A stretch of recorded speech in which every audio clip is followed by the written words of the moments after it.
first week of quarantine up until we got out of phase one, this is what everybody been doing, and this next song is entitled Make the Headboard Shake.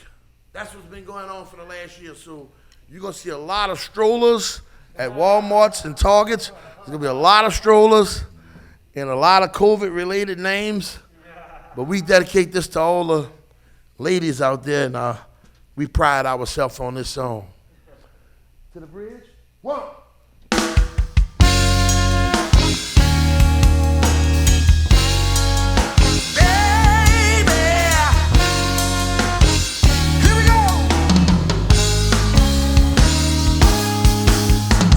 In the midnight hour, your body calling me. I see your body calling my body. Can't you hear your body calling me, baby? In the midnight hour, your body calling me. I see your body calling my body, baby. I can make the headboard shake. All night long, and we'll make love till the neighbors come around. They wondering what's going on. I got the fire department coming over. Tonight I'm gonna burn the house down. I say your body is calling my body. Don't you know that? And I can't deny.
Welcome to Take Me to the River, and welcome back to our YouTube channel, featuring the best of New Orleans musicians, and we're in the gracious company of some of the best in the brass band world and in the musical world New Orleans greats, Glen David Andrews, welcome, and Revert Peanut Andrews, Thank you welcome. for having us, man. This Thank is a y'all. real Thank honor y'all for for us having to us be here. here and just to be in y'all presence and to perform for everybody on YouTube. So y'all got to get ready to watch all these different shows. There's a lot of great shows coming, so you got to tune in.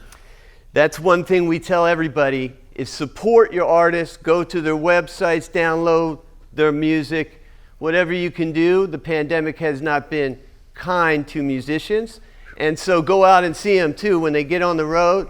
It's important. So fellas, you come from such a rich musical family, one of New Orleans' most important families, and there's lots of them. Tell us what it's like growing up in that environment, that family, and your inspiration and working together as a family. Well, for us, we actually are part of the fabric that create this New Orleans music, this sound from the Treme neighborhood, starting with my cousin, trombone short and James Andrews' grandfather, Jesse Hill, and his brothers, Prince Lala, and all them, they had major hits, on down to when I first started watching my cousin Revert and James in the All-Star Brass Band, which had guys like Nicholas Payton in it and Kerwin James. Then it went down to the Newburgh Brass Band and to the Olympia Brass Band. Bob French Tuxedo Band wound up winning like the National Endowment for the Ultra Wall with the Treme Brass Band. There's no brass band I can name to you that don't have one of the main ingredients of an Andrews in it. It's like the onion, celery, and bell pepper and an Andrews. The Holy Trinity. That's awesome. You know, Peanut, I have a little story. Yeah, I You know. I have thought you, were you have gonna a you have a say big fan in a very dear friend of mine who said, "You've got to get this trombone player. You got to get him. You got to get him. You got to get him. He's my favorite." It was Luther Dickinson. He's just a, just a Yeah, real, Luther, yeah. yeah. That's my boy. Yeah, I played on a few. They did a record of him with the Mississippi All Stars. Him and Cool, the yeah. big bass player. Chris. Yeah, when I was out Chris there with Chew, the dozen, yeah. and they flew us up there, and we went. What is in Tennessee? Where they from? Memphis. So we did that, and he got us up there, and I played on some of his songs and stuff. Yeah, real good guy. I've been knowing him a while, you know. But you became kind of a mythical figure for me because I was like, wait, Yeah. where do I track this They, guy they, down? they always mistake me for Peanut. They played a recorder. You know the Peanut guy? Like with the Panic thing and with Widespread Panic around that jam Oh, right, thing. right, Peanut, right. you know, he's older than me. But Well, he we played had the a recorder. Peanut in the first Take Me to the River. He was a little 8-year-old, 9 years at the time, rapper, and he wrote his rap. Oh. And we combined him with Otis Clay. Well, I played with That's Otis crazy. Clay at, That's crazy. we opened up for him at Tipitina's a few times. Yeah, yeah. I think my band has a renewed focus in believing in my vision and following me. And one of the things that we working hard on is what we noticed that when you have 5 great musicians in a band, we not relying on each other's talent enough. It's not enough just to play the drum in the Glen David Andrews band. It's not enough just to be the horn player. It's 5 great talented people. So what we do, once a week we focus on strictly writing because we think everybody has strengths and weaknesses. So we work on several things, and the strengths is the bass player dropped the groove, I'm good with the words, he good with choruses, he know where to put the beat. All right, next week we switch that round. You come with the words. So as I'm feeling something, we playing a lot on, it's all about, if you notice how we performing right now, we going into different songs, different ways, we have to get in a spiritual place to be able to do our show.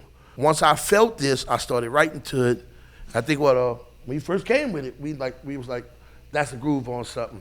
So that's the whole thing, is to be a full band, not just with get together and practicing, but to encourage him to write more. You don't think you can write until you say a certain phrase, and then I follow up with another phrase, then he follow up with a drum lick.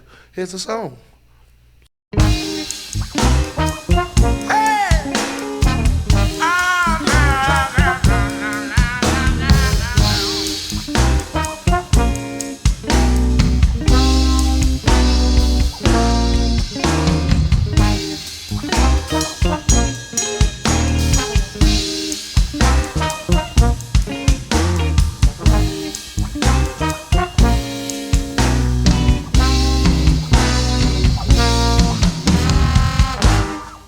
Broken heart, lost dreams, unfulfilled promises. me so bad feelings, tears of loneliness. I don't wanna grow all alone.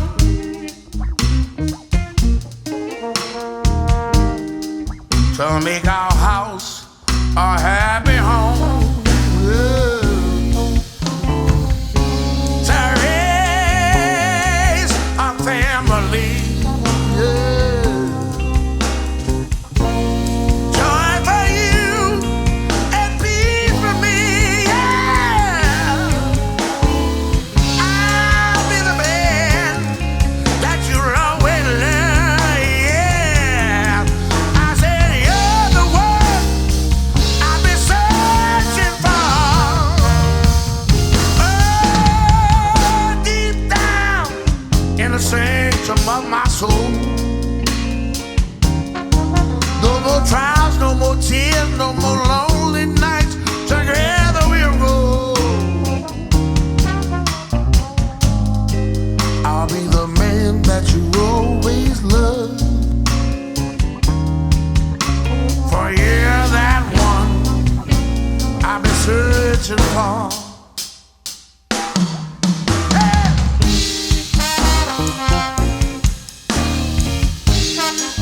I've been searching for. Let the one go. I've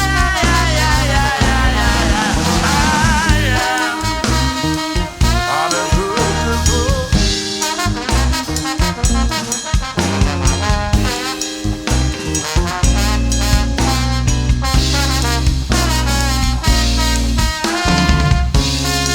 To raise a family, yeah. And joy for you and peace for me. And you'll be the one that I'll always love.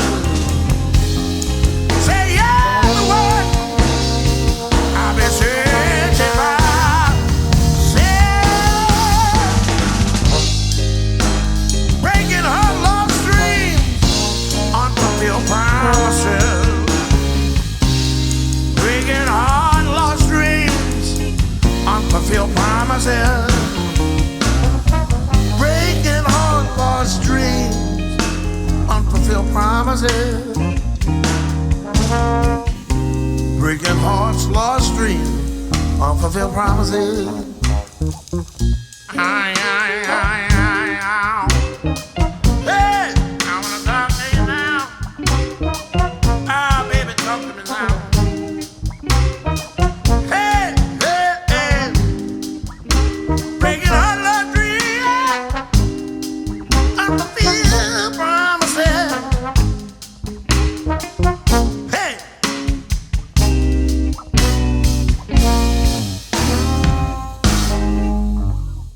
Tell me a little bit about, you came up with this brass band world that was first gen, and then all of a sudden Dirty Dozen comes and they start infusing and kind of breaking the rules. And so tell me about how your progression out of the traditional brass band. Okay, well, I don't know what, but Glen was like after me a little, you know, but when I first started playing, you know, we had my cousin James, we had the band the All Stars, then we had the band of Newbert and the Junior Olympia, you know, we were playing with the Olympia Brass Band. We had a younger band that was the Olympia. So I'm playing around the city, you know, and like, I was playing before I even learned how to, my notes and read music and learn my notes. I was playing just from just hearing already.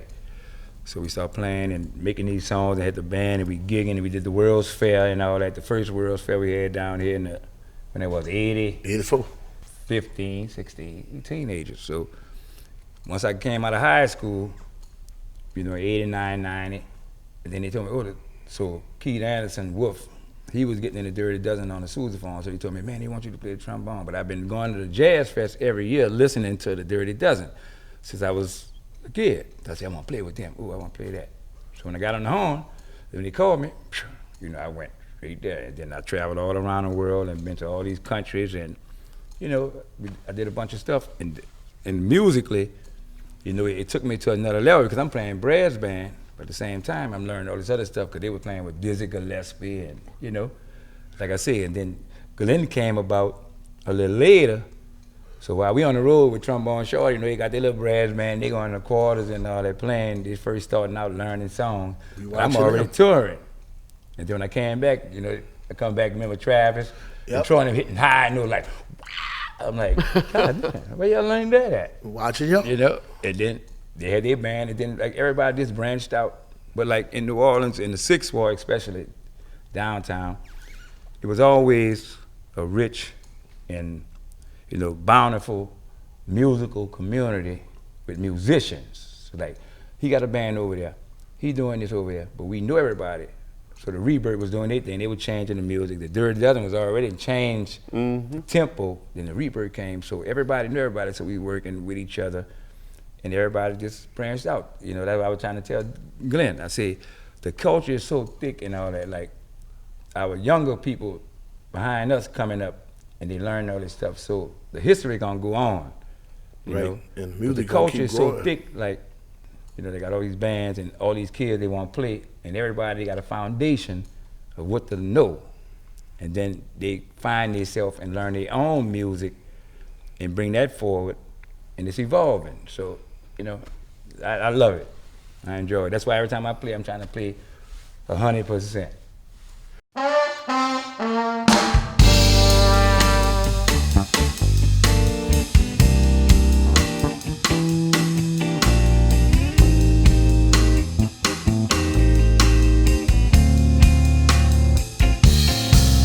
When there ever banks of hatred have overflowing in racism in America, it will see its day.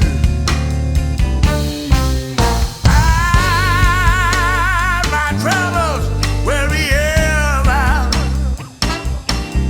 and there won't be no more black and white days. I said my only sin, I was born in black skin.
beautiful.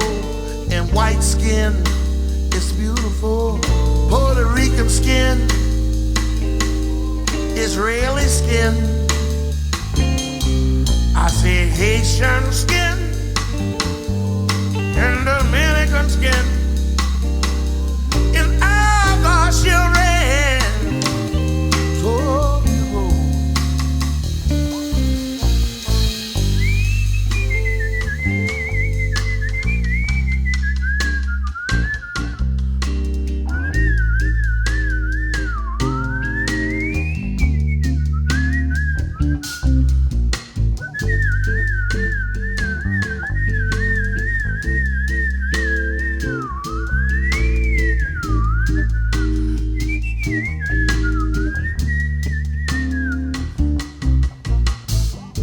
Don't judge me,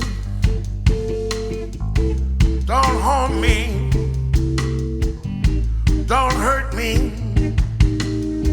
Try your best to love me, and if you can, forgive me. Hold hands together with me, 'cause all God's children are beautiful.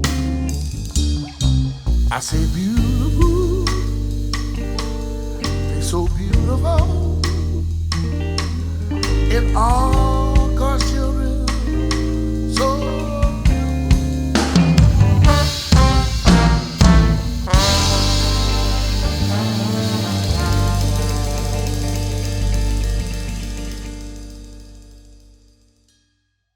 I hear so many musical styles Yeah, it's a infused in what you play now. yeah.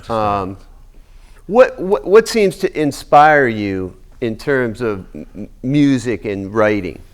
Well, what inspires me right now is to have a new lease on life and to be in a clear head and a clear mind and a sound body. And just the fact that I can wake up in a clear place every day. I get up about 4:30 in the morning, but me and him on the phone about 7, and that's our day. Like our day, like the whole city of New Orleans is my day. I literally go from uptown to downtown to around town, and I might stop, and I'm inspired by everything from the sound of the streetcar. Just the other day, I'm just sitting by the streetcar, and it was just clacking at the right place. It was just clacking in the right place, and it caught my attention. I always enjoyed writing music, and I had a lot of success with one of my songs, which became the brass band standard, Knock With Me, Rock With Me, Roll With Me. You know, we would never, like you said, we never thought some places where we came from that we would be able to take this so far. And now that we know that, we started this the year Katrina. He actually started playing with the dozen. We was in a trailer, and we decided in the trailer that we're gonna come together because, granted, we love all these names we call it, and we respect them highly, and we are part of the fabric. But we can no longer make other bands successful. It's time that we do what we doing, because what we doing is it's only we can do it. Yeah. And we have to do it with who we need. Like, I love the brass band, and I'm always play a jazz funeral, same as I love to go to Tipitina's and rock with Galactic. But I want to play my thing, and I want you to hear my message and my story. It's raw. And I think that if I write, most of my songs I write about, and most songs that we create, Life is stuff. based off life experiences. And that's where most of our success came from, is because people actually listen to what we saying and say, I've been through that. I know what you're talking about. A day in the life of a fool, alone and alone in a lonely way. I walk the avenue, hoping that I ran into the very side of you coming my way. Each day I sit by your door, but yeah, never home anymore.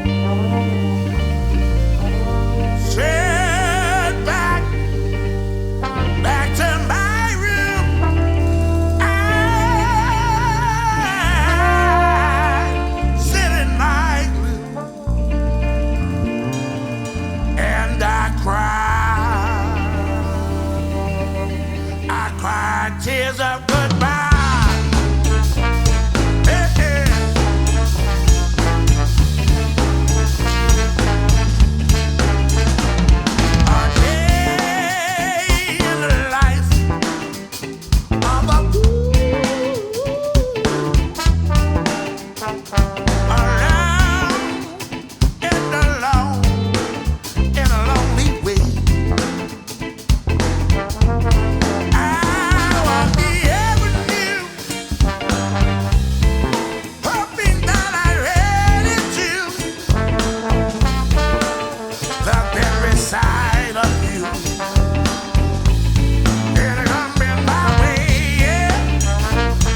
at the very core of it, right? Music takes you to church. It transports you to a different place, right? Especially for us, we grew up deeply in the church. And my biggest compliment that I can give to any musician is you took me to church tonight. Thank you. And you did that for me today. So thank you. Thank you. Yeah. Thank you. We took you to church in the church. That's right. You were telling me about this place. I remember this place. I went to school on both schools right here. I lived on South Cedar Street around the corner. And I remember when that organ used to actually be playing in here. Brother was there. This is a very, you could hear it down the street, I'm sure. This is a very popular John corner. Clark, I went there. Right, you went up the street. That further down. This corner is synonymous with New Orleans. You had K&B Drugstore, which is hugely popular. Tasty Donuts, we created the Castle Burger. They had another place called PQ Donuts. But this is the borderline of the Treme. This is the border. When you cross that street, that's the Seven Ball. Yeah, see, right people here. don't know that. See, people think, like, on the side where Kermit reference at. That's not Treme.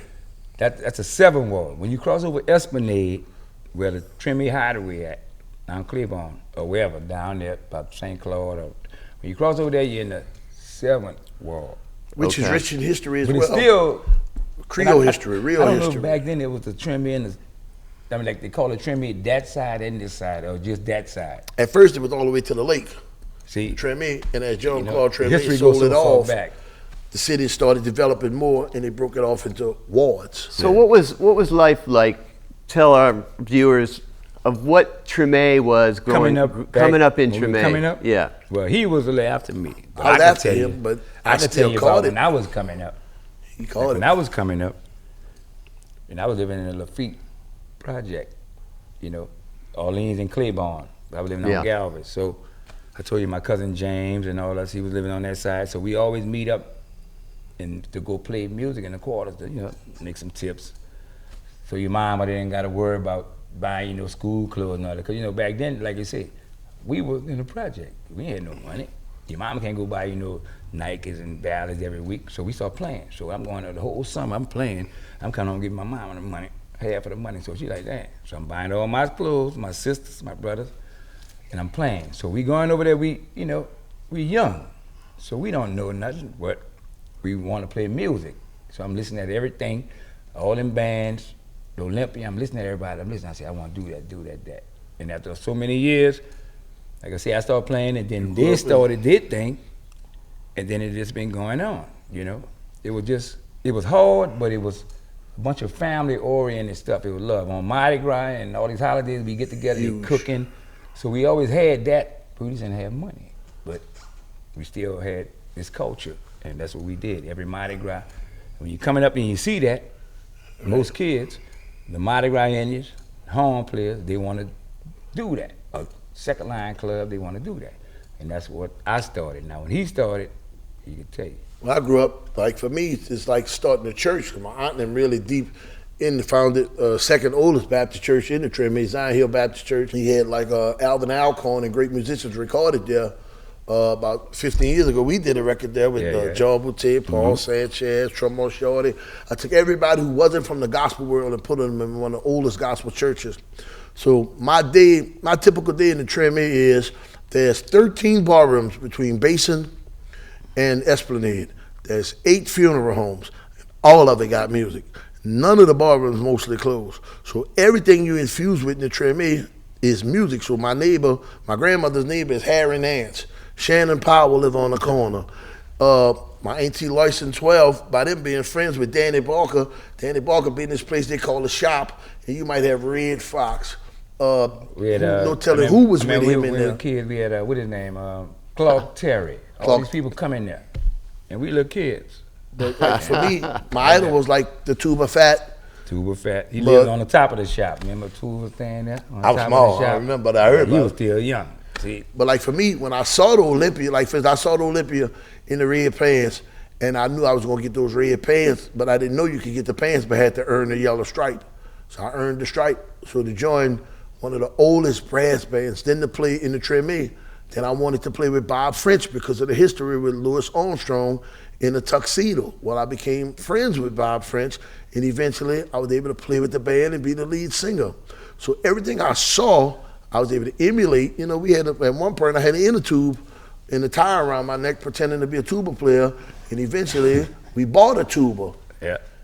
And we had one valve, but we made it work. And all we did was we watch. Now, you know, in some neighborhoods, they want to be basketball players, they want to be football players. I wanted to be like the trombone players I saw. I wanted to dress like Harold Dejan. I wanted to sit in the Preservation Hall, and I'd be damned if I didn't grow up to do it.